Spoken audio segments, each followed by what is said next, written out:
Sonanto, vontade, personang aqui na Holanda, personang na Corsau, feliz meinta.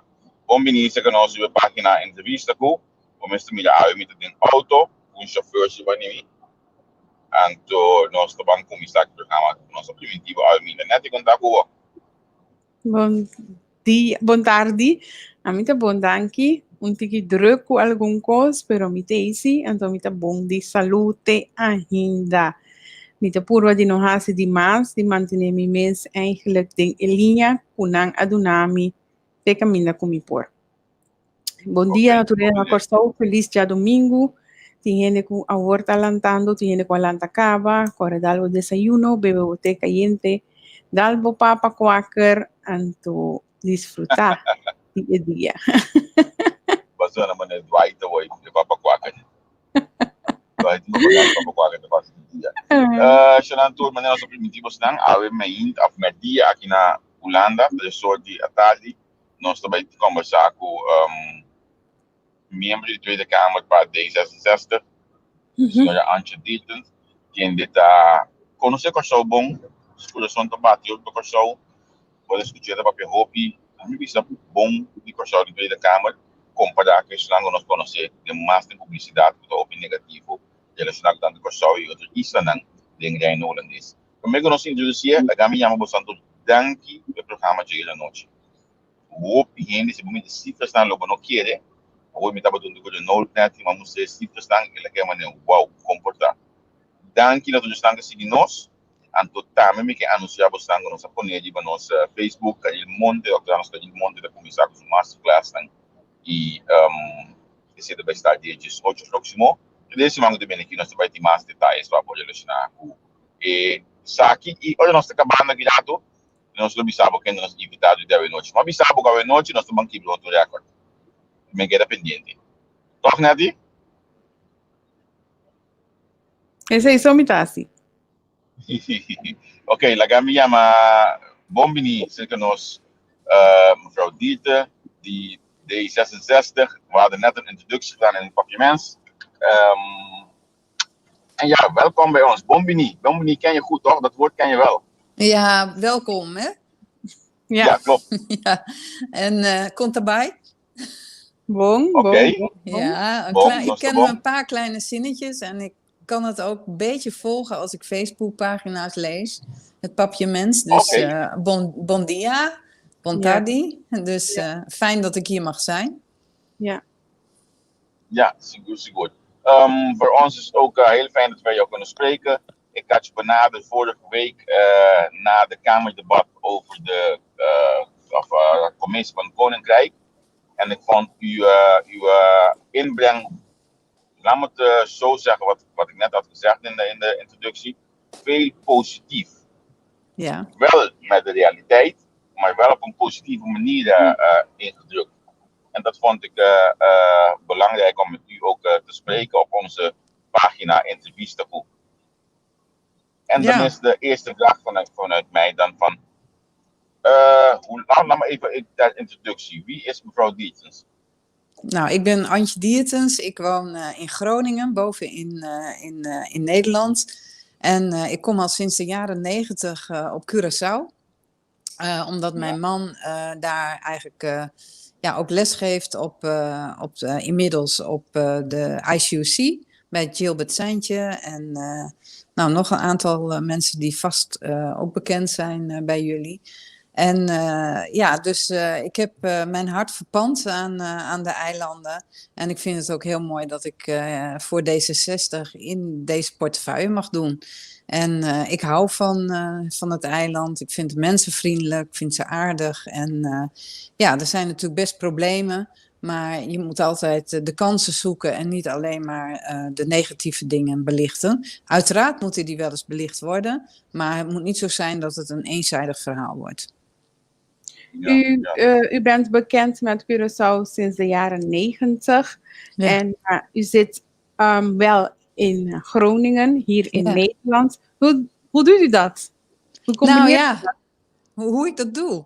Nou, Ja. ik woon door de week in Den Haag in een heel kleine verbouwde fietsenstalling, zoals ik zeg. Het is heel klein. En in Den Haag of in Groningen, dat is eigenlijk mijn thuis, zoals mijn kinderen zeggen. Hè, die zijn wat groter, die studeren, die wonen op zichzelf. En nou ja, Philip is, as we speak, luistert hij waarschijnlijk mee op Curaçao. Mooi. In Avila Beach zit hij. Dus waarschijnlijk hoop ik dat hij net gezwommen heeft. Want ik probeer hem altijd toch zijn beweging. Ik zeg, je moet wel bewegen. Dat is heel belangrijk. Dus, en hij had vandaag een vrije dag. Dus ik zei, nou, straks kan je me volgen. En ja, ik hoop dat hij dat doet. Oké. Ja, dat is mooi. Dat is mooi. En ik moet je zeggen, als hij meeluistert, wij gaan hem ook benaderen. Want als ik hoor een hoogleraar bij ICUC, wil ik Ja. zeer graag spreken. En we hebben een andere leraar vandaag al een keertje gesproken. Dat is onze Bietje Justiana. Maar ik denk Ja. dat wij ook over economie graag met hem een keertje Ja. een programma willen doen. Dus wij Ja. gaan hem ook benaderen binnenkort.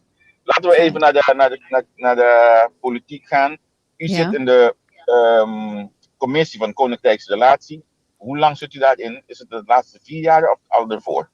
Nee hoor, ik ben in 2017 in de Kamer gekomen en ik ben Oké. ook niet het prototype, ja, als je daarvan mag spreken trouwens, Kamerlid. Want ja, ik voel me heel erg volksvertegenwoordiger en ik had dus ook niet in een gemeenteraad of in een provinciale staten of wat dan ook gezeten. Ik ben dus echt, Oh. ja, ik noemde mezelf altijd een zij-instromer, maar dat mag niet meer na 3,5 jaar. Weet ik een beetje hoe het, ik weet inmiddels hoe het daar werkt, of hoe het in de Kamer werkt. En daar probeer ik dan mijn best voor te doen om een goede volksvertegenwoordiger te zijn, ook voor de mensen in de Caribbean. Ja, maar je kent Curaçao natuurlijk langer dan dat, vanaf jaren 90. Ja. Curaçao die u kent vanaf jaren 90, Ja. ziet u dat terug in de Kamer? Ja, Of zeker. hoort u daarvan terug in de Kamer? Nee, maar wat ik donderdag ook zei in de Kamer is dat er eigenlijk net gedaan wordt of als er niets veranderd is op Curaçao. En ik weet nog wel, toen ik voor het eerst op Curaçao kwam en als ik er nu kom, ik hoop ook snel weer, dan zie ik gewoon dat het echt wel veel beter is geworden. En dat er meer ondernemende mensen zijn, dat het beter gaat. Maar ik ben vorig jaar ook nog met Annemaria Pauletta ben ik in een aantal, zeg maar toch arme wijken geweest. Heb ik ook gesproken met mensen die daar van alles proberen te doen om mensen meer kansen te geven. Ook gesproken, een rondleiding gehad met politieagenten, een wijkagent die zo bedreven was om het goede te doen voor de mensen. En toen ik hem ook vroeg van, ja, wat is nu eigenlijk uw droom? Toen zei hij van, ik hoop dat de mensen hier gewoon vredig en goed en met voldoende geld met elkaar kunnen samenwonen. En dan kan ik op pensioen. En dus ik probeer ook wel niet alleen de gouden randjes te zoeken, maar ook wel echt wat de gewone mensen verbindt. En waar het eigenlijk nog fout gaat. En dan moet ik wel stellen dat er een groot verschil is tussen mensen die arm zijn en mensen die rijk zijn. En het zou toch mooi zijn als zeg maar de gewone mensen ook meer profiteren van het potentie die het eiland heeft. Wat zou Curaçao mogen of gaan leren van Nederland, hoe Nederland het heeft gedaan, zodat bijvoorbeeld die verschil tussen arm en rijk niet zo groot is? Wat zouden wij daarvan moeten leren van Nederland? Nou ja, je ziet hier in Nederland dat het verschil eigenlijk ook steeds groter wordt. En wij hebben dan als partij het logo van iedereen moet mee kunnen doen en we laten niemand vallen. En dat moet je gaan regelen. En dat kan onder andere door je belastingssysteem goed op orde te hebben. En ja, dat geld wat dan zeg maar in het laadje komt van de overheid, dat zou je moeten inzetten voor sociale kansen voor mensen die het niet zo breed hebben.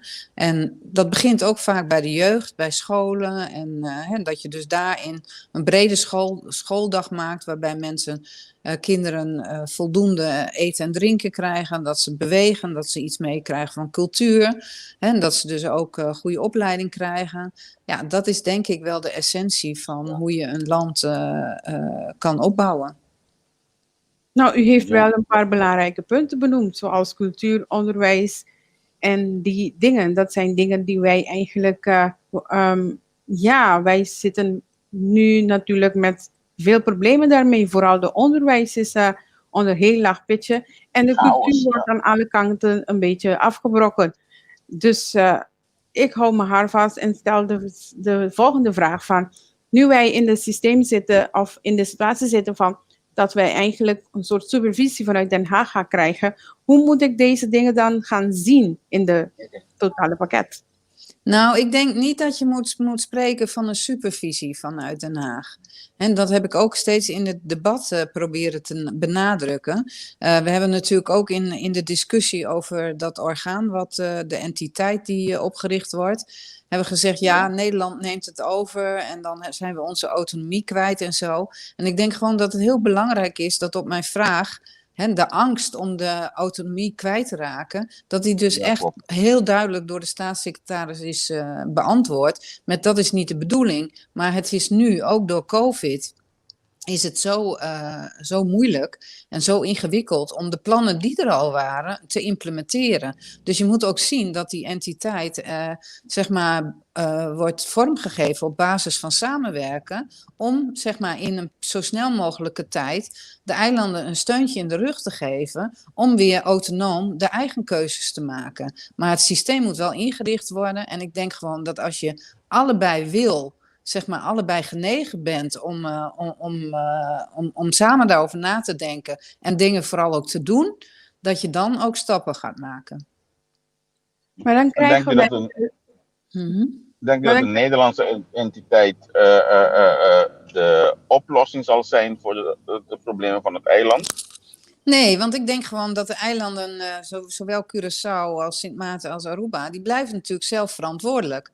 Maar het is wel zo dat er waren al hele mooie plannen. Hè? En er is ook een heel mooi onderzoek uitgekomen over small islands en de uitdagingen die daar economisch en qua ontwikkeling bij zitten. En dan blijkt ook uit dat onderzoek dat het heel moeilijk is. Kijk, een plan verzinnen, hoe het zou moeten, dat is niet zo ingewikkeld. Maar hoe je het dan, handen en voeten moet geven, daar moet je ook de kundige mensen voor hebben. En dat moet je ook uitrollen en dat moet ook gebeuren. En ik denk gewoon dat we daarin onze kennis kunnen delen en dat we op die manier dus dan wel stappen vooruit kunnen zetten. En kijk, het is zo, was COVID er niet geweest, dan waren de plannen die ook al op Curaçao waren, die waren al ook weer een stapje verder gekomen. Maar COVID brengt, die doet je eigenlijk 10 stappen terugzetten. Waardoor het gewoon heel moeilijk is om de goede dingen wel te doen. Maar konden die plannen die daar al op tafel lagen niet eigenlijk doorgetrokken worden, al is de COVID? Want ik heb zoiets van, er ligt toch al plannen. Kunnen we het niet versnellen? Ja, kunnen we die plannen dan versnellen, tempo zetten? Maar daar is juist heel veel geld voor nodig.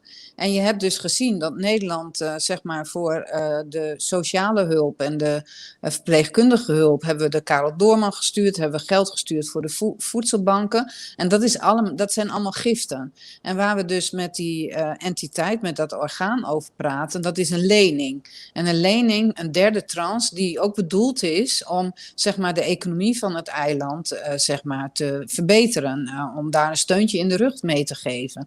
Nou, dat betekent dat als dat geld komt, dan moet dat natuurlijk goed verantwoord zijn. En dat is dus wel geld wat Curaçaose regering kan gebruiken om die plannen die er al waren verder in te vullen. Want je kan wel iets verder willen invullen, maar als je als overheid ook geen geld meer hebt, dan wordt dat ook wel heel erg ingewikkeld. Dus het is en. Het is niet of dit of dat. Nee, we moeten het samen doen. Maar heeft u concreet wat gehoord over hoeveel geld? Ga maar door.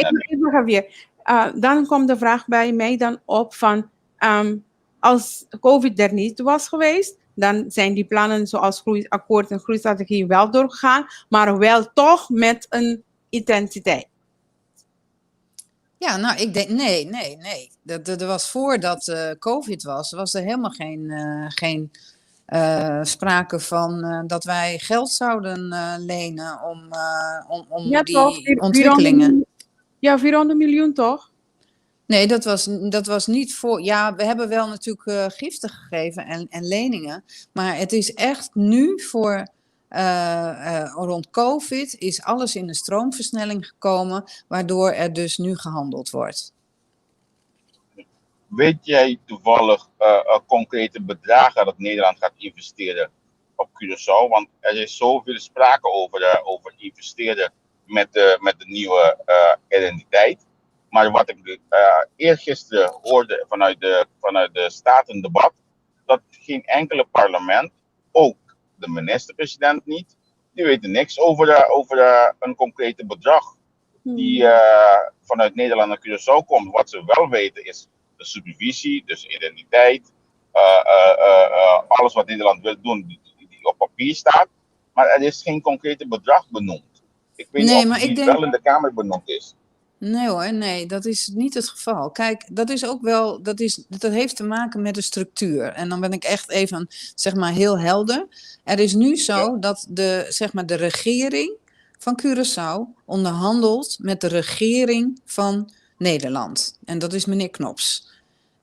Ik ben een parlementariër. Anne Pauletta en anderen, en zoals McWilliams, dat zijn ook parlementariërs. Dus wij moeten zorgen dat die regeringen goede afspraken maken. En daar hangen ook bedragen aan. Het is goed dat we die niet allemaal weten, want ze zijn nog al in onderhandeling. En de parlementariërs zijn ervoor om hun regering te controleren of ze het goede hebben afgesproken. Dus het is ook zo dat hier in Nederland gaat ook, zeg maar, het voorstel nog via de Raad van State, waardoor ons parlement daar ook nog iets van kan vinden.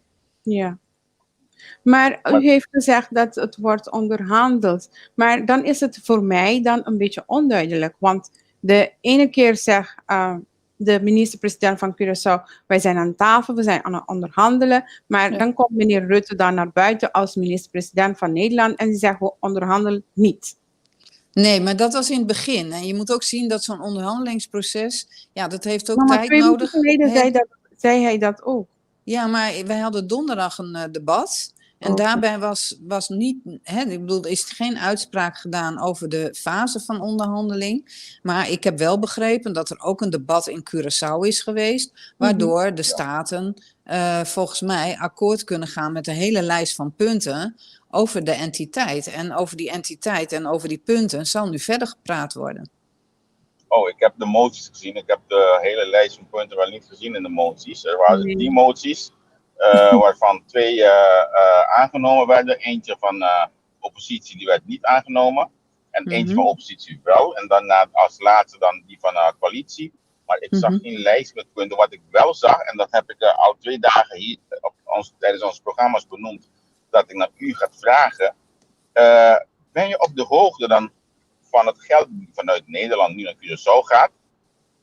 Onder andere de schuld van Giro betaald gaat worden. Dus de corruptie vanuit Giro, die gaat betaald worden van de belastingbetalers van Nederland. Is dat in de Kamer voorgekomen? Want dat zag ik op de motie van coalitie eergisteren. Nee, heb ik niet gezien. Ik heb daar nog niks over gehoord. En mevrouw Diertens, dat zijn eigenlijk de punten waarmee de meeste mensen van de bevolking zelf, dus de echte mensen van de bevolking, daar zijn punten die de haren laten dan gaan opstaan. Ja, ik heb lang haar, maar op het moment dat wij geld gaan geven om, zeg maar, mensen die niet op een juiste wijze met geld omgaan en dat op een verkeerde manier gaan inzetten, dat zal niet gebeuren. Hoe zal dat niet gaan gebeuren? Hoe zouden jullie dat kunnen dan doen? Nou, dat kan je door. Jullie hebben die geld al gegeven en daarna gaan ze deze dingen... Nee, daarvoor heb je een controlemechanisme van financieel toezicht. Je moet natuurlijk gewoon wel laten zien hoe dat geld besteed wordt. Dus dat is allemaal ingeregeld. Dat controle is die 3 personen dat binnen de ZBO gaat zitten vanuit Den Haag. Dat wordt de controle? Dat weet ik niet. Die entiteit is nog niet ingericht, dus dat gaat nog gebeuren. Maar reken maar dat er natuurlijk goed gekeken wordt of het geld ook daar terecht komt waar het nodig is. Ja, ik las ook in de documenten dat de ZBO zou opgericht worden met 3 verschillende mensen vanuit Den Haag dan. En die worden degene die het hele proces gaat sturen en controleren. En daar hadden politici van Curaçao ook moeite mee, want ze willen zo graag dat ook mensen vanuit de eilanden in die ZBO zitten. Maar tot Ja. zover ik heb begrepen vanuit de Kamer en ook in het debat op Curaçao, dat was nog niet helder of iets concreets geworden. Nee, maar ik heb wel gepleit voor dat die entiteit ook voor mensen toegankelijk is van de eilanden. En dat hoeven voor wat mij betreft niet politici te zijn. Want het moet natuurlijk ook een orgaan zijn die even behoorlijk aan het werk kan. En dat hoeft geen politiek orgaan te zijn. Het is echt een orgaan wat gewoon moet zorgen dat daar dingen gaan gebeuren. Dat er gedaan wordt. Niet alleen gepraat, maar dat er ook actie komt. En ik denk gewoon dat daarvoor, ook vanaf Curaçao, heel veel mensen zijn die genoeg brains hebben en doorzettingsvermogen om daar op een goede manier in mee te praten. En in mee te beslissen. Mevrouw Thetis, ik heb een vraag. Ja. Nederland die heeft genoeg, laten we zeggen, mensen, professionals, die op allerlei terreinen goed de dingen kunnen aanpakken en goed de dingen eigenlijk laten functioneren. Curaçao zit in de problemen. Ik hoor regelmatig vanuit Den Haag dat er is veel corruptie op Curaçao.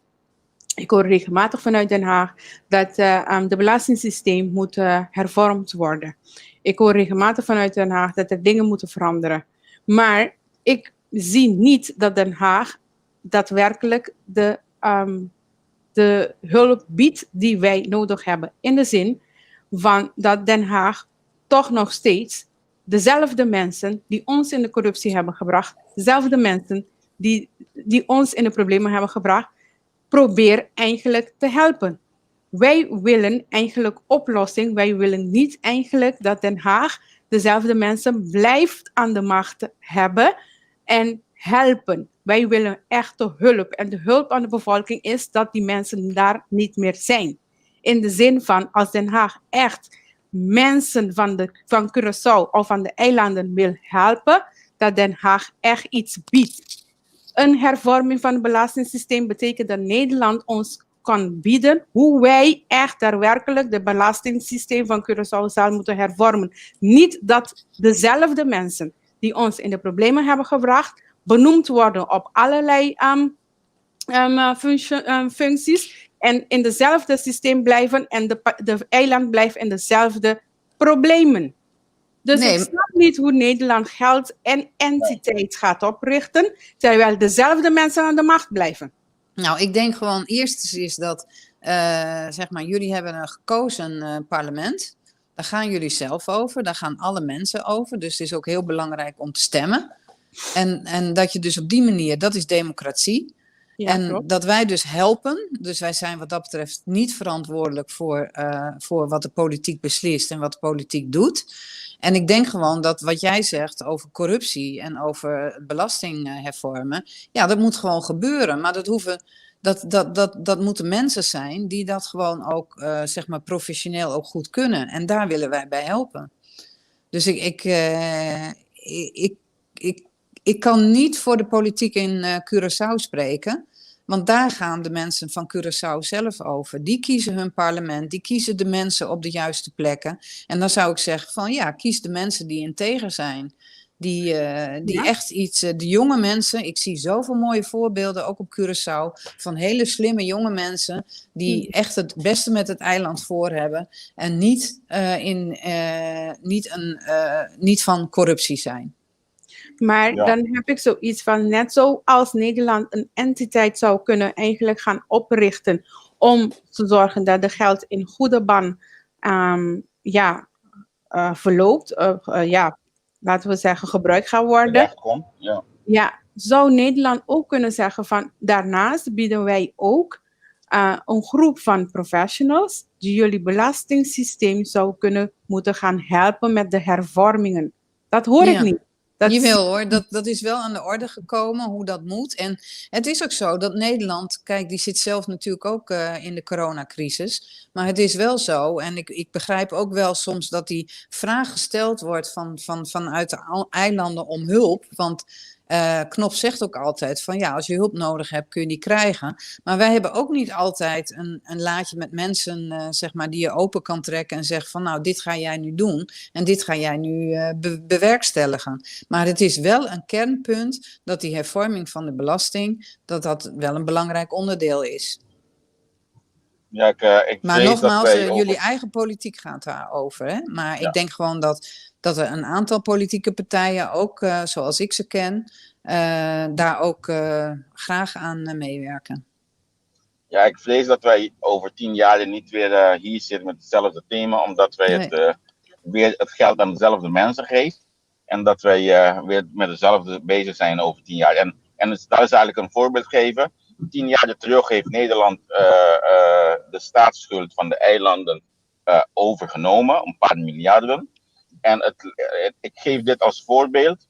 Het leek alsof men aan het verdronken was in ons mooie water rondom het eiland.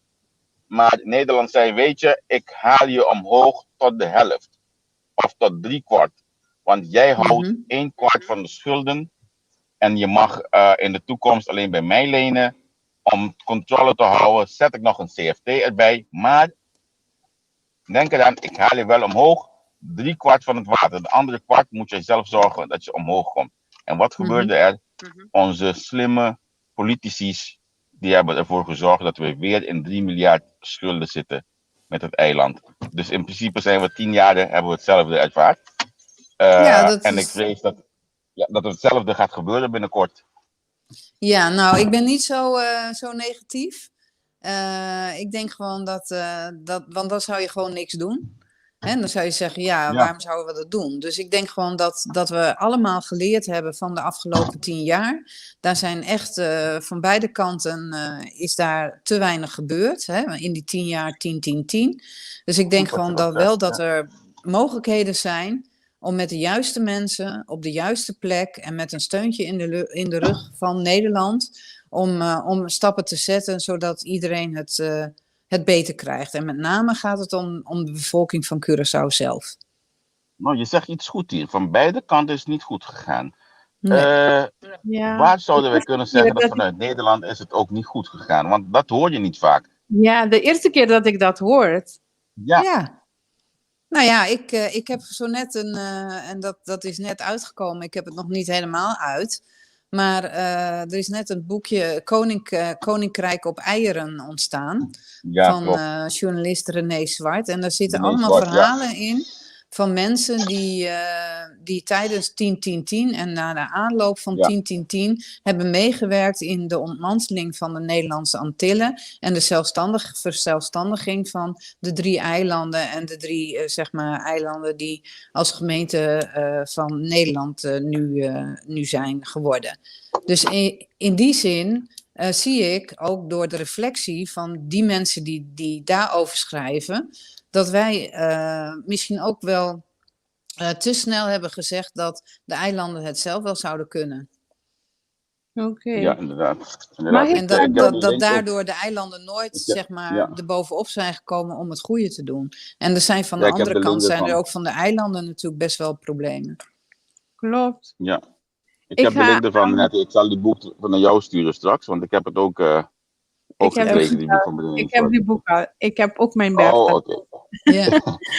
Ik heb hierboven ergens een vraag gezien van een van onze volgers. Ja, daar ga ik ga even door met de vragen. Even, dan kan jij even uitstappen. Oké, prima. Nou, doe maar. Dan ga ik even eruit en dan kom ik zo terug. Ja, is goed. De eerste vraag die ik zou willen stellen is door de heer Humphrey Koeiman geschreven. Hij schrijft, ik heb een vraag over de entiteit. Is de Nederlandse entiteit een uitvoerende instantie? En hoe ver gaat de macht van de entiteit? Nou, ja, de entiteit moet nog opgericht worden. Dus dat is best lastig om nu te zeggen, zo gaat het precies gebeuren. Ik kan alleen zeggen dat wat ik uit het debat naar voren heb gekregen, is dat die entiteit zeg maar een actie, ook een actieprogramma moet worden waar dingen uitgevoerd worden. Dus daar komt geen politieke besluitvorming aan te pas. Dat is dat er bepaalde plannen zijn, die moeten uitgevoerd worden en dat we dat willen versterken, zodat het ook versneld uitgevoerd kan worden op het eiland. Oké. En de volgende is van Henry Isenia, die schrijft van: wat moet gebeuren om het wederzijds vertrouwen weer terug te vinden tussen de burgers van de twee landen? Op dit moment wordt zeker aan de kant van de Curaçaose burger heel veel twijfels gevoed door bepaalde politici dat Nederland ons haat en onze autonomie wil aantasten. Wat moeten we doen om die vertrouwen weer terug te winnen eigenlijk tussen elkaar? Nou, ik vind dat wel een hele mooie vraag. Want ik vind het zelf heel erg jammer dat we eigenlijk zo polariseren. En die polarisatie die komt ook zeg maar heel erg doordat we eigenlijk alleen maar elkaar met het vingertje wijzen. Zo van jullie hadden dit moeten doen en jullie doen dit niet goed. In plaats van dat we oplossend denken. En ik denk gewoon dat het gros van de bevolking en de bevolking van Nederland, zeg maar het overgrote deel, dat die helemaal geen hekel aan elkaar hebben. En dat we dus ook moeten zien dat we op een gelijkwaardige manier met elkaar praten en met elkaar de dingen willen oplossen.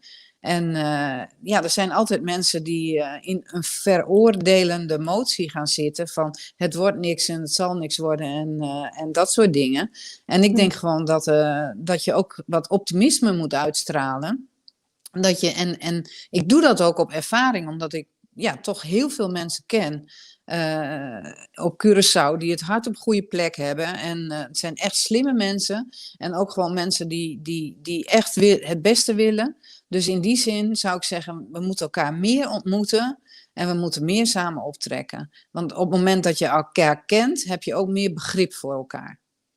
Ja, dat is wel waar. Toch zitten wij in de situatie dat wat de politici eigenlijk van Curaçao eigenlijk een beetje voedt in de mensen toe. En wat wij eigenlijk ook ervaren, toch moet ik het wel erkennen vanuit de heer Knops, is het meer dat hij eigenlijk implementatie wil zien, maakt niet uit hoe, van zijn ideeën. En dat geeft een gevoel aan de Curaçaose bevolking van, de mensen op Curaçao, de politici van Curaçao, die zeggen tegen ons dat Nederland ons haat. Maar wij ervaren ook de manier van doen van de heer Knops naar ons toe, als die ons wil overheersen. Wat moeten we daaraan gaan doen? Ja, nou ik denk, ik begrijp helemaal wat je zegt. En als je elkaar niet zo goed kent en je merkt gewoon dat hij toch wel heel directief is en zoiets van, nou zo moet het gaan gebeuren en ik doe geen water bij de wijn. Hè. Hij is daar heel helder in, zeg maar. En dat is wel een beetje de toon van de muziek. Maar als je dus daar verder met hem over doorpraat, dan wil hij ook gewoon het beste. Hij wil ook niet de autonomie van het land overnemen. Hij wil gewoon wel dat, zeg maar, de mensen waar je het zelf zo net ook over had, over mensen die corrupte neigingen hebben en zo, dat die gewoon niet met dit geld vandoor gaan, maar dat er juist, zeg maar, ten goede komt van de samenleving van Curaçao. En ja, hij zou toch ook die andere kant misschien wat meer kunnen benadrukken, dat er ook gewoon mogelijkheden zijn waarop dat ook kan. Ik heb hier in Nederland gestudeerd en ik heb een van de leukste vakken die ik eigenlijk volgde was de psychologie. Dat je eigenlijk mensen op een bepaalde manier moet leren ermee om te gaan. En in dit hele verhaal mis ik eigenlijk die goede manier van omgaan. Al is het politiek, maar is een goede manier van omgaan met elkaar. We hebben maar ik ben het met je eens. Twee verschillende bevolkingen, Nederlandse bevolking en Curaçao bevolking. Nederlandse cultuur, Curaçaose cultuur. Het is totaal verschillend en toch heb ik eigenlijk niet kunnen zien en ervaren tot nu toe dat er iets is waarbij we deze twee verschillende culturen samen kan binden om tot een echte oplossing te komen voor deze problematieken. Nee, maar ik denk gewoon dat het begin daarvan is dat je elkaars cultuur accepteert. Ik bedoel, ik heb ook bijvoorbeeld toen we de geschillencommissie door de Kamer moesten leiden, toen waren er ook vertegenwoordigers van de eilanden die zaten bij ons in de plenaire zaal. En toen was er ook, toen we een nazit hadden en spraken, toen vertelde een van de parlementariërs het van, wat gaan jullie hier, nou zeg maar even in mijn taal, bot met elkaar om? En dat is wel een beetje wat in Nederland wel het geval is. We hebben behoorlijk rechtse kabinetten, zeg maar. En de rechtspartijen komen ook heel erg op. En je ziet dus ook een behoorlijke, ja, zeg maar, verharding in de samenleving hier. En ja, daar hebben wij mee te maken. Dat heeft niks met jullie te maken. Dat gebeurt hier. En ik denk gewoon dat wij ja, ook best wel wat kunnen leren van de omgang, de vriendelijkheid en het laten uitpraten van bijvoorbeeld mensen die ik ken op Curaçao. Ja. Nou, ik ben er weer. Ik hoor daar over de geschillencommissie. Dat Ja. is een Geschillenregeling. thema die al een aantal jaren speelt. Ik denk voor uw tijd zelfs in de Kamer, vanaf 2010 staat op tafel. Dat is denk ik ook een kenmerk van onze koninkrijk, dat wij bepaalde dingen nooit afronden. En dan beginnen we met wat anders. Hoe staat u in dat geschillenregeling situatie? Want de parlementariërs vanuit Curaçao en de andere eilanden, die willen dat graag, maar waarschijnlijk wil Nederland het niet. Nee, Nee, niet. dat- Nee. Sorry? Sorry, als ik iets zeg. Maar Ja. Javier, het is niet, klopt niet helemaal wat je zegt. Niet Waarom? alle parlementariërs van Curaçao willen een geschillencommissie. Want ik denk dat mevrouw Diertens duidelijk kan aangeven dat wanneer Curaçao eigenlijk de kans had gekregen om die om dat te gaan vertegenwoordigen in de Tweede Kamer, dat mevrouw Paulette toch volgens naar mijn idee misschien iets tegenovergestelde heeft gedaan. Nee hoor, dat is niet waar. Nee, Het nee. is ook niet een geschillencommissie, Nee. het is een geschillenregeling. En dat is eigenlijk Regeling. zeg maar een wet. En dat is een artikel wat in het statuut nog niet was opgenomen. En Ja. dat bleef een beetje hangen. En toen ik in 2017 zeg maar ging lezen, toen dacht ik van, goh, waarom is dat dan nog niet? Want het zou toch eerlijk zijn dat als er ergens zeg maar een verschil van mening is en je komt er, zeg maar, dat is net zoals in een huwelijk, je komt er niet met z'n tweeën uit, dan is het soms heel makkelijk als iemand anders gewoon met je gaat praten en zegt van, nou, ik denk dat dit de goede oplossing is. Dus toen heb ik dat, zeg maar, voorzichtig aan weer proberen te bevragen. Dat was toen in het begin was dat bij de heer Plasterk.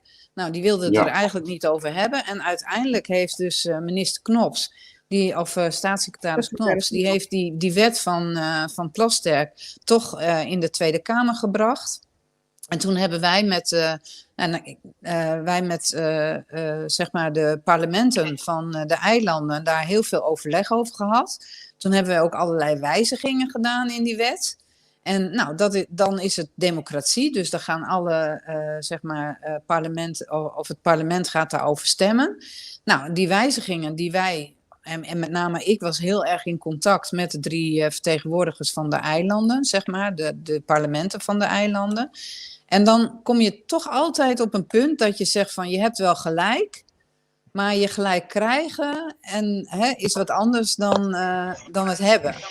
En dit is een eerste stap geweest in een geschillenregeling die naar de Raad van State, zeg maar, wat gaat over waar de geschillenregeling landt. Nou, bij de Raad van State, die dus zeg maar met amendementen, dus met veranderingen, is aangenomen in de Tweede Kamer in Nederland. En die wet die moet nu nog door de Eerste Kamer, alvorens de geschillenregeling gaat werken.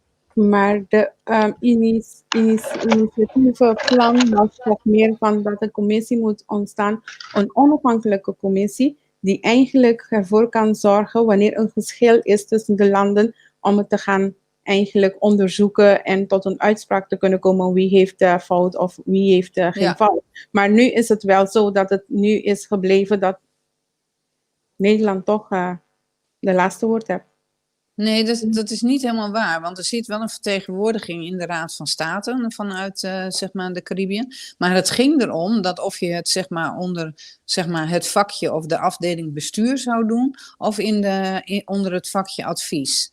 En wat wij graag wilden is dat het eigenlijk inherent aan andere procedures, dat het onder het bestuursdeel zou komen. Nou, nu is het zo, een heel lang hopelijk. verhaal met al die amendementen, is het zo dat we nu zeg maar van, nou, deze wet kan met die amendementen zo, is die aangenomen door de Kamer. En wat ik dus met een amendement nog heb kunnen toevoegen, is dat we het na een paar jaar evalueren om te kijken hoe het werkt, om vervolgens dan weer een volgende stap te kunnen doen. Maar dat gaat Nou, weer een paar hopelijk, jaar.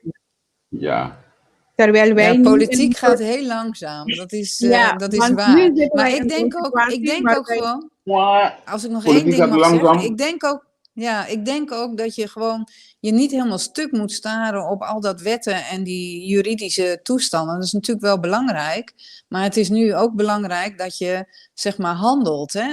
En dat je met Ja. elkaar problemen wil gaan oplossen. En dat Ja. kan binnen de huidige wetgeving, kan dat allemaal. En als je alleen maar blijft steggelen over wetgeving en dat soort dingen. Ja, daar heeft mijns inziens de bevolking ook niet altijd al wat aan. Want er moet nu gewoon gehandeld worden. We Ja, moeten politiek- elkaar helpen door samenwerken.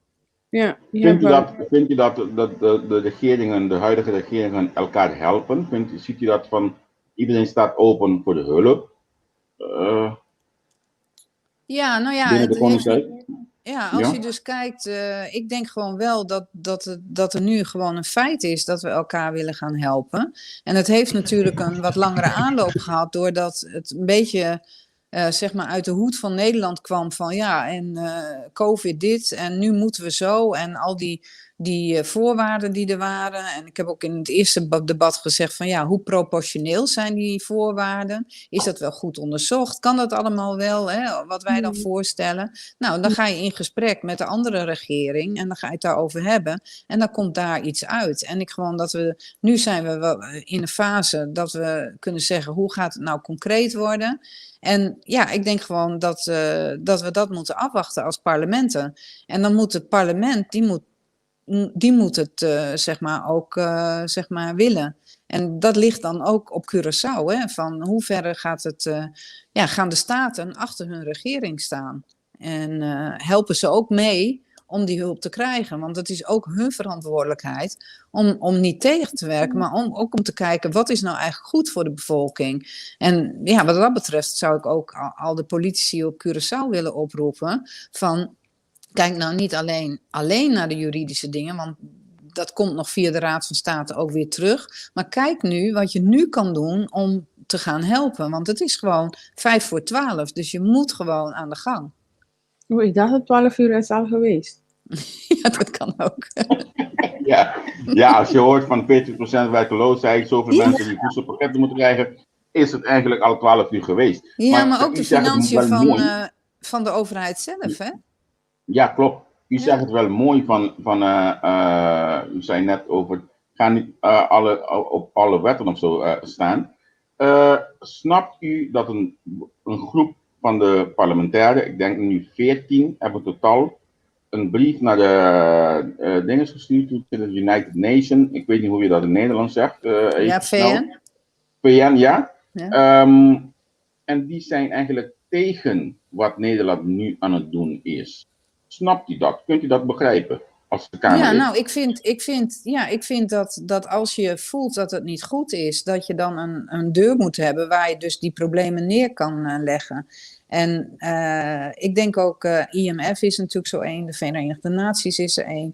En dan denk ik van ja, het is heel belangrijk dat je wel gehoord wordt en dat je op die manier kijkt of het inderdaad goed gegaan is. Ik kan daar op dit moment niet over oordelen, maar ik zie wel in andere dingen dat de constructie die we hebben is best ingewikkeld. We hebben 4 autonome eilanden, 3 eilanden die bij Nederland horen. En als je bijvoorbeeld, noem mijn achtergrond, ik kom uit de sport, en je wil als atleet uitkomen voor Curaçao, dan kan dat niet, omdat het ingewikkeld is. Want Curaçao kan alleen onder de vlag uitkomen van Nederland. Dus zo zit het natuurlijk ook met andere dingen, dat als mensen gewoon voor zaken aankloppen bij de VN of bij de IMF of bij andere organisaties, dan wordt er door die organisaties ook al heel snel weer verwezen naar Nederland. Dus ik denk dat we daar ook nog eens goed naar moeten kijken.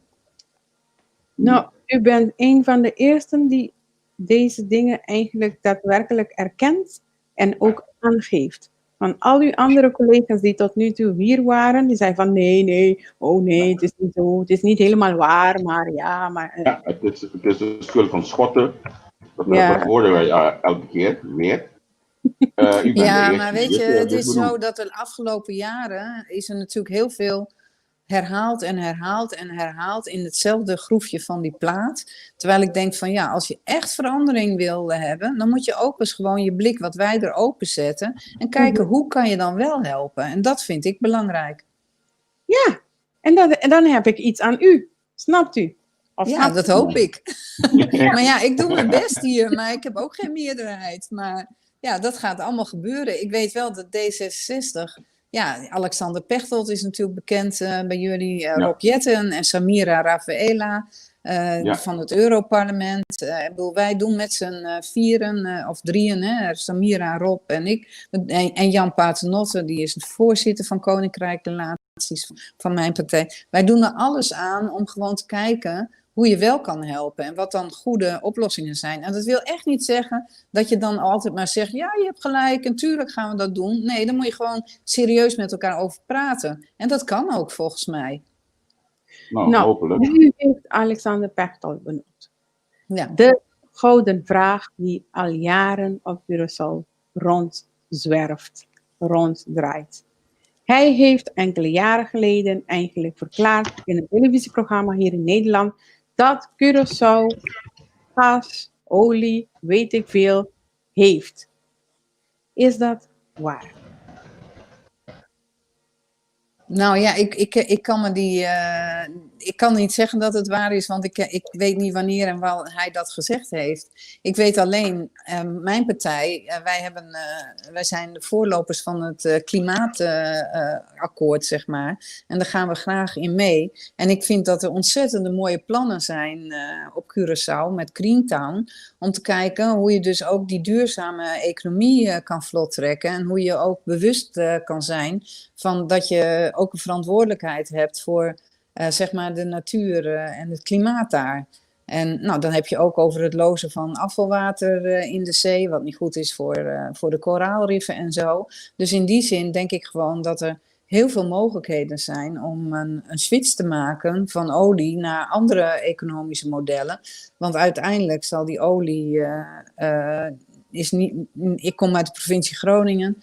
Nou, het gas en de olie, dat zijn niet meer de producten van de toekomst. Nee? Nee. Oh, wat gaat Nederland doen met Pernis en zo dan? Nou ja, er zijn allerlei mogelijkheden om te kijken of we meer met elektriciteit kunnen doen. Denk maar aan elektrische auto's en aan duurzaamheid met zonnepanelen en noem maar op. En dat gaat niet in een jaar, maar ja, dat is wel de inzet dat wij zeg maar met het klimaatakkoord van Parijs terug willen naar andere bronnen van energie die duurzamer zijn.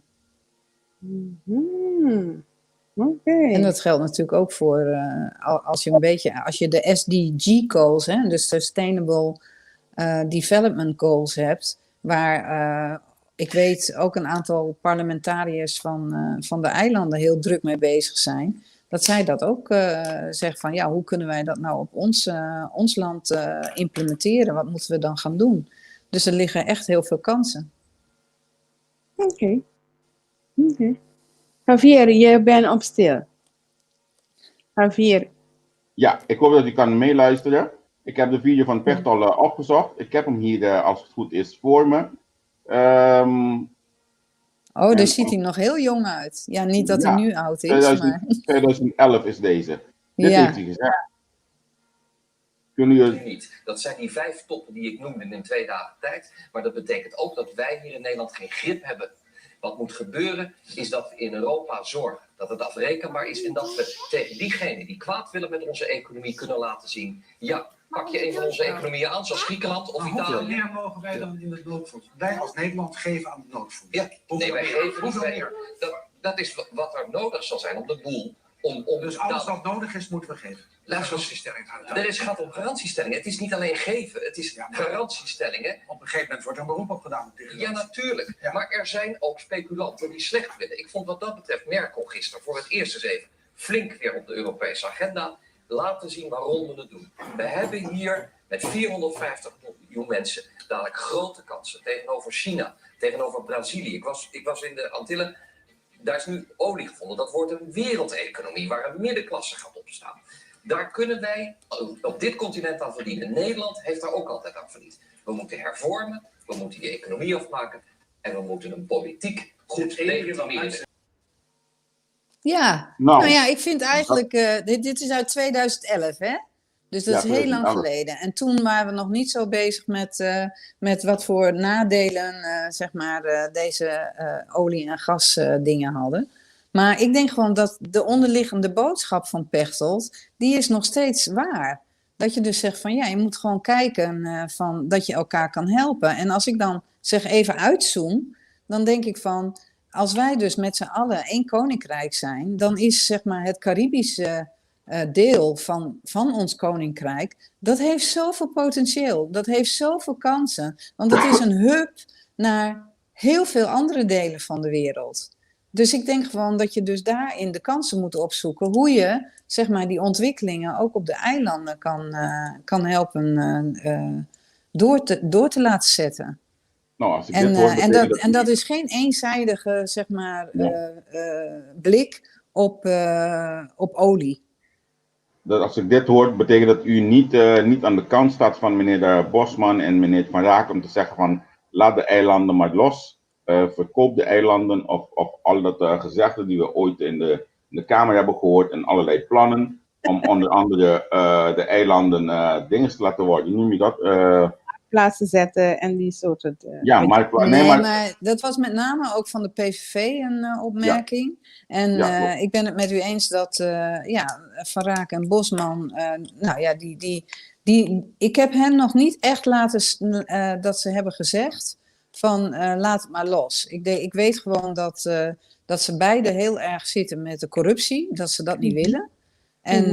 En dat is dus zowel vanuit de coalitie als de oppositie is daar zorg over. En die zorg hebben ze al jaren.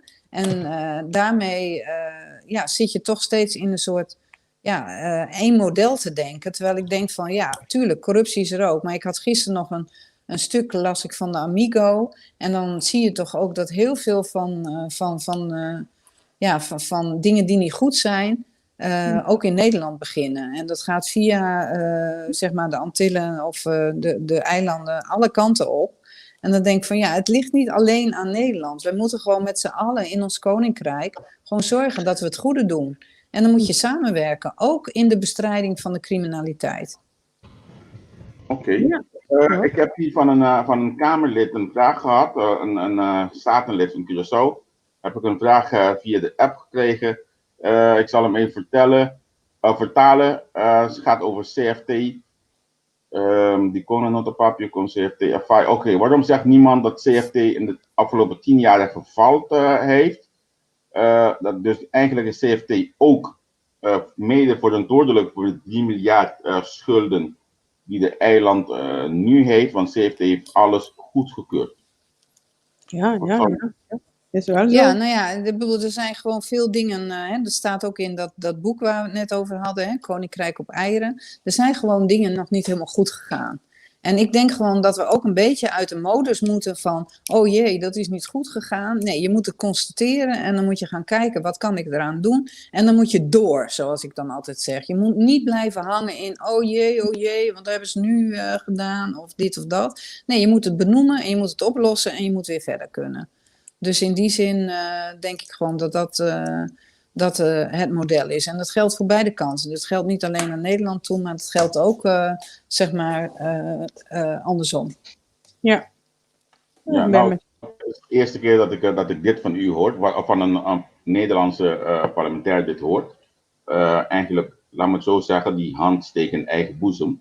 Want we hebben inderdaad allemaal gefaald binnen de Koninkrijk de afgelopen 10 jaar. Maar het lijkt vanuit Nederlandse politici alsof alleen maar de eilandenregeringen en eilandensteden hebben gefaald, terwijl Nederland alles goed heeft gedaan. Sterker nog, ik weet niet zeker of het juist is, maar meneer Ruggenaat heeft nog gezegd dat hij zit nog te wachten op meneer Knops, op Nederland, met de groeistrategie om afspraken na te komen. Dus volgens premier Ruggenaat is de schuld van Nederland dat de groeistrategie niet tot stand is gekomen. Want hun hebben wel alles gedaan, maar Nederland is nog geen vinger bewegen. Ja, nou daar kan ik niet over oordelen, want ik ben niet bij die gesprekken geweest. Dus ik ga daar ook niet over recenseren, zeg maar, van wie wat fout heeft gedaan.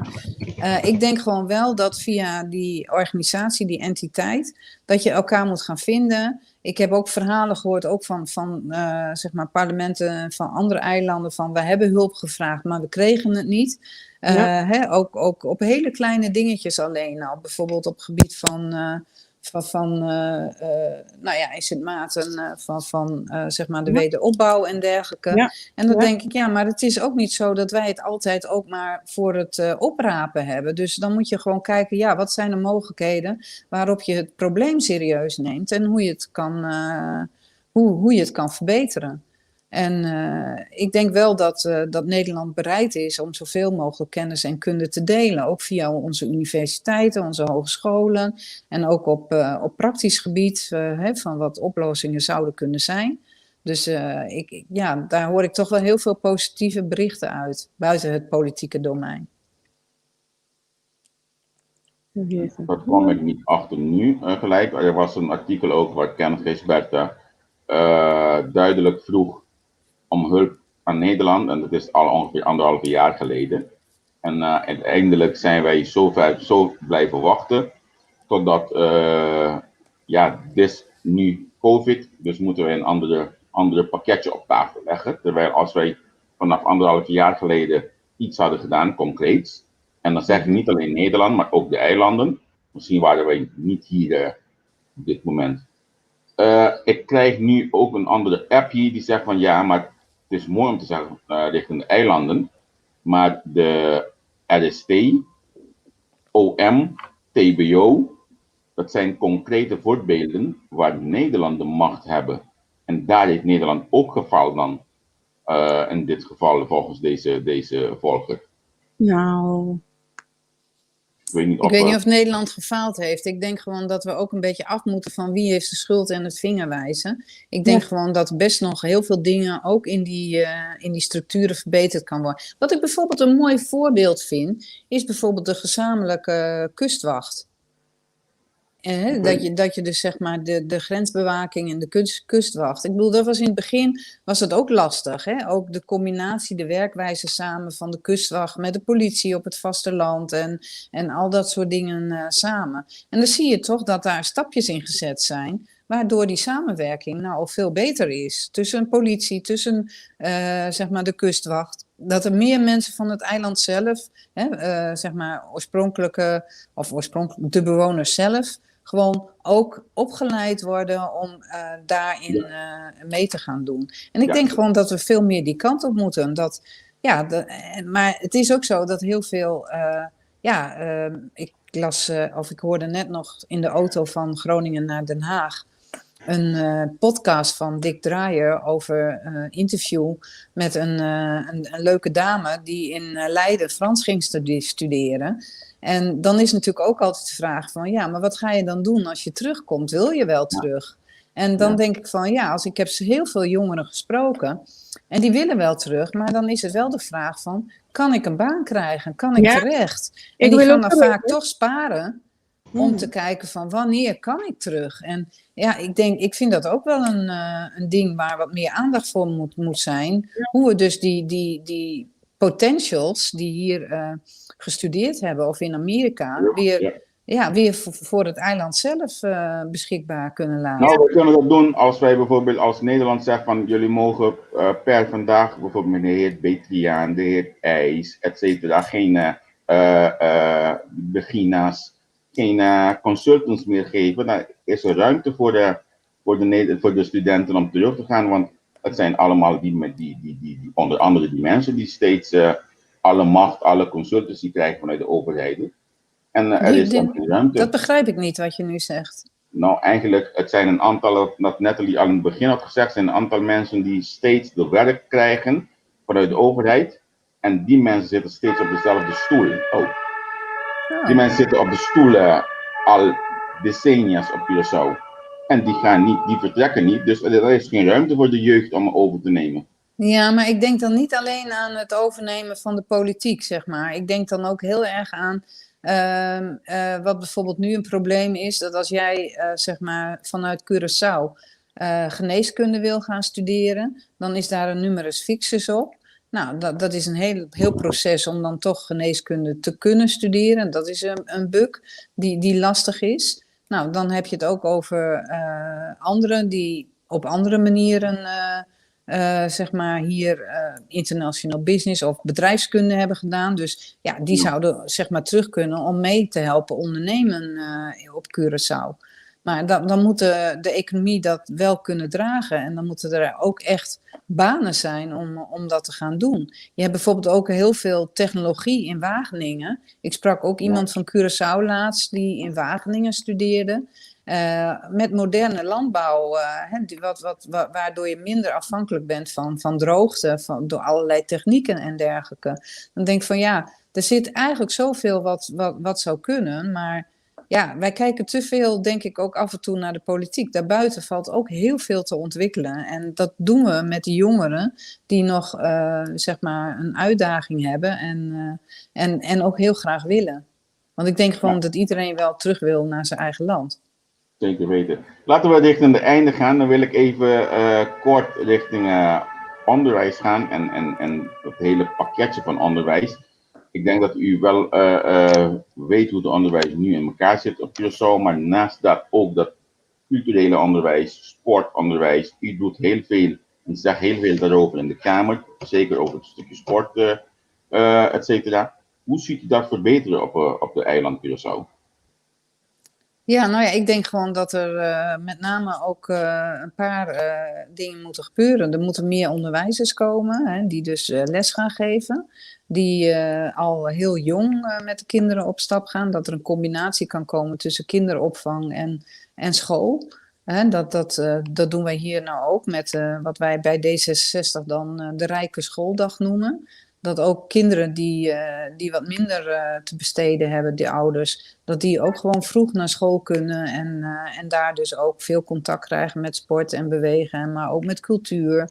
En wat ook een punt is merkte ik ook door de opmerkingen van Curaçaose jongeren en ook andere jongeren die ik gesproken heb, ja, dat er op school nog heel veel papiaments gesproken wordt, maar dat de lessen in het Nederlands gegeven worden en dat daar ook een soort gap tussen zit, dat je dan, als je dan naar Nederland gaat, dat je ja, toch ook zeg maar, als je hier studeert, een taalachterstand hebt. En dan denk ik van ja, als ik dan kijk naar mijn kinderen die ook studeren, dan denk ik van ja, die studeren in het Nederlands en dat gaat goed. Maar ja, er is ook heel veel Engelstalig tegenwoordig. Nou, dan vinden we elkaar al meer, want ik zie ook dat de Curaçaose studenten ook goed Engels spreken. Dus ja, het verwatert wel een beetje meer hoe we elkaar kennen. Alleen ik denk dat het systeem zo moet zijn dat kinderen ook ze moeten nu te veel stappen door van het papiaments naar het Nederlands. En als ze dan een examenopdracht moeten doen, dan moeten ze dat eerst in hun eigen hoofd weer vertalen in het papiaments en dan weer zeg maar invullen. Ja. Dat kost weer langer tijd. Dus daar zijn volgens mij nog wel wat dingen die de aandacht krijgen. Maar ja, zoals een politica zegt, ik ga daar niet over. Maar ik denk wel dat het belangrijk is dat de kwaliteit van het onderwijs omhoog gaat. En dat kan ook samen met Nederland. En ik merk ook dat ons ministerie OCW ook op de, zeg maar, de Nederlandse eilanden, ook in COVID, enorm heeft bijgedragen aan kleine laptops voor kinderen die het niet kunnen betalen en al dat soort dingen. Dus ik denk gewoon dat wel meer de toekomst is. Ja. Ja. Ik heb net een bericht gehad van de parlementair Charles Cooper. Die wil graag dat ik jou zijn nummer geef, zodat jullie in contact kunnen komen. Zal ik straks even via de app naar jou sturen. Ja, dat jullie even achter de camera, achter de schermen met elkaar kunnen Is het Charles Cooper? Ja, Charles Cooper van MFK, Curaçao. Ja. Mevrouw Dietjes, ik wil je hartelijk bedanken voor de interview. Hoe vond je het zelf? Ik vond het zelf heel leuk, want ik word heel enthousiast van deze portefeuilles. En ik snap dat ja, je moet de problemen niet bagatelliseren, maar laten we alsjeblieft elkaar gewoon gaan helpen. En niet alleen maar kijken naar het verleden, maar vooral naar de toekomst. En ik vond het erg leuk om met jullie daarover te spreken. Dankie. Masha, dankie. Ik hoop dat uw laatste boodschap ook naar uw collega's gaat in de Kamer. Hè? Altijd. Maar dat zegt u wel veel in de Kamer, moet ik zeggen. Ja, dat is zeker klopt. weten. Hey, hartstikke bedankt. En tot een volgende keer op onze... Nee, wacht even. Een laatste vraag. Wat zal... dat heb ik net hier gekregen. Wacht even. Ja, klopt. Ik krijg hier gelijk een herinnering. Wat zijn de campagnespunten voor GroenLinks over de eilanden? Want jij wil van natuurlijk... GroenLinks weet ik het niet. D66. Nee, GroenLinks had vandaag een stuk van hun campagne op social media gezet. Dus ik zit nog even daarbij met lezen. Maar van D66. Wat zijn de campagnespunten voor de eilanden? Want je wil natuurlijk het stemmen van de eilanden mensen die hier wonen. Ja, nou ja, dat wij positief zijn. Dat we graag willen dat de dingen die gebeuren moeten ook in een positiviteit en optimistisch gaan gebeuren. Met respect voor elkaars wederzijdse het vertrouwen. En dat is dat wij dus ook willen dat het makkelijker is om mee te stemmen in de Tweede Kamer. Ja, ik neem aan dat jullie straks ook met een boodschap komen over onder andere de dag van de bedrijf op Curaçao. Gaan jullie ook een punt erover? De dag van de dag van de bedrijf op Curaçao? Nee, ik denk niet dat wij zo... Kijk, weet je moet wel scheiden dat de regering van Curaçao het is wel hun eigen regering en dat is hun verantwoordelijkheid. Daar waar wij kunnen helpen is het heel goed. Maar we hebben, wat ik nog wel wilde zeggen, is dat ik wel heel blij ben dat ik samen met mijn collega Tjeerd de Groot, die natuur en milieu doet, dat we wel veel geld hebben vrij kunnen maken voor de oceanen en de koraalreven. Want eigenlijk is het gebied bij jullie het grootste natuurdomein voor heel Nederland. Of heel Koninkrijk, moet ik zeggen. Niet Nederland, maar voor Koninkrijk. Ja. En dat is prachtig. Okay. Ik geniet daar enorm van. Ja, zeker weten. Hartstikke bedankt. Fijne week nog in Den Haag, in je kamertje daar in Den Haag. Het is wel fijn om te horen hoe jullie het doen als je verderop woont. Ja. Ik denk dat het ook handig is om het zo te doen. En we hebben contact en we zullen nog een keer met elkaar spreken. En wij gaan je zeker benaderen om met de partijleider van D66 een gesprekje te voeren. Lijkt mij heel goed. Oké. Tot ziens. Hartelijk bedankt. Tot ziens. Dag. Tot ziens. Dag. Tot ziens. Ik sei tabata membro de Tweede Kamer para partido D66, senhora Anjos Birtens, onze conversar com Awe. Maar broer, we hebben GroenLinks Awe me hinta, maar share toevallig plan die campagne parte de gente ook na op Facebook, me também a share essa aqui. Pero esta parte D66, nós estamos contendo mesmo para conversar com Awe media tarde de caba aqui na Holanda. Agora, aí era uma vista bastante e net in seu inbox, passando nós temos programa de noite, então nós logra o programa de noite. Aí era uma dugal para mim, não é uma drone mais químico, é programa de ave noite de bequiba, tudo recorde. Marca minha palavra. Nós evitamos de ave noite de bequiba, tudo recorde. Wak para botar meu board de noite, junto conosco na plataforma aqui. Wak para botar 3 horas de tarde na Curaçao, junto conosco na plataforma aqui, entrevista com e nós também temos nosso romance chiquito. Vamos dialogar live, também outra live com o programa de noite. Essa aqui está o tema não que também está mais riba que a plataforma de Vamos dialogar live, que nós estamos usando entrevista com e Vamos dialogar live. Eigenlijk met die gaan het eerst obrigado bij je banden na web, sabe? Porque nós também aqui não toque numa. Nós também temos nada mais e nada menos e caballero aqui junto conosco, awe. Assim na mesa. Dibo Dorang, também tem junto conosco à tarde na Curaçao Resort, no board de noite aqui na Holanda. E portanto, aqui, se me mostrarmos o original, ou se você também busca o original, não vai ter quem está para a banija. Ou nós estamos falando lá, principalmente, com não tá de tempo difícil aqui, falando lá, a dalceira, basta luna acaba, a abre, ganha maneira de break, depois volve bem, slater falando lá, anto Pero banda de sei me que kende também com dibo de imitar Dr. Easy Akirato Abomira.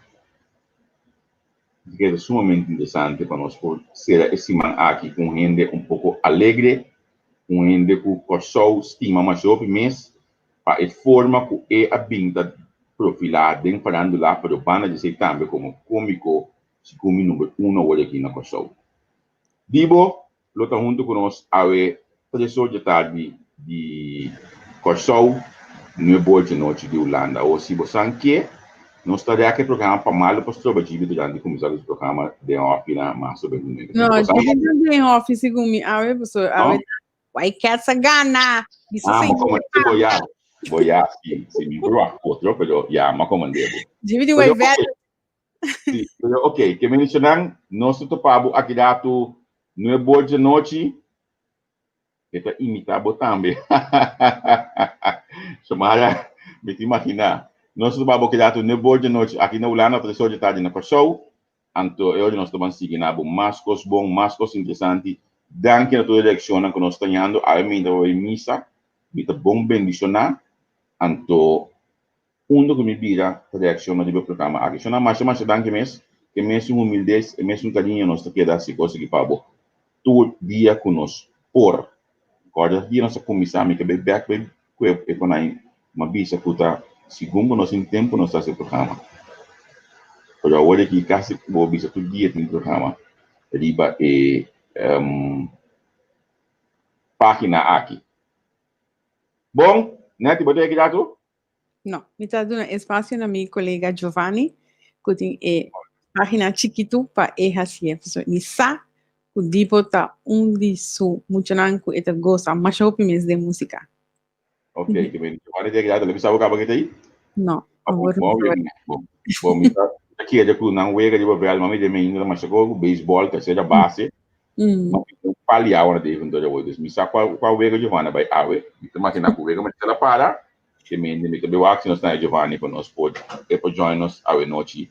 No board junto com Dibo durante nós vamos conversar com ele. Sonan, me vai pôr e post um bem Dibo. Corda like, então share e post para nós por mostrar que para nós tem não me lembro essa palavra aí. Eu não quero me cabeça suja. Nós dirigir o show, não bisa. Nós dominar o show. Esse é o ombro, não, Shonan? Tem mais segredo, eu. Te grato.